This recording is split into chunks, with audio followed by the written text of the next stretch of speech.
This is the Telemetry Transportation Daily for May 1st, 2025, and I'm Sam Abuel-Samad, Vice President of Market Research for Telemetry. 2022 was a time of great optimism at Ford. The company had been reorganized into three business units: Ford Blue for traditional combustion engine vehicles and manufacturing, Ford Pro for commercial vehicles and services, and Model E for the development of next-generation electric vehicles, electronics, and software platforms.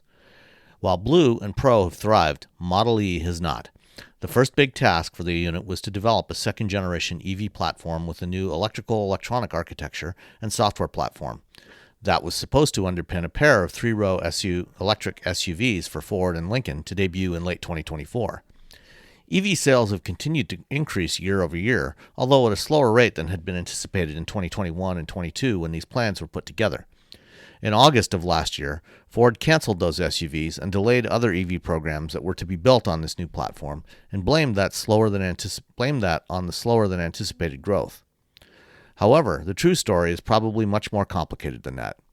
Ford brought in a number of veterans from outside of the traditional auto industry to lead Model E, and there have been a lot of signs that things have not gone smoothly in reshaping the product development organization. Reportedly, the new software that was supposed to power those EVs beginning in late 2024 wasn't even running on the bench until about September of last year, far behind schedule. Even if the vehicles hadn't been canceled, they would have been significantly delayed. The modern EE architecture, known as FNV4 with centralized computing that was supposed to run this software, was also not ready and way over budget. Reuters is now reporting that the entire FNV4 project has been canceled and Ford is going back to an update of its existing architecture.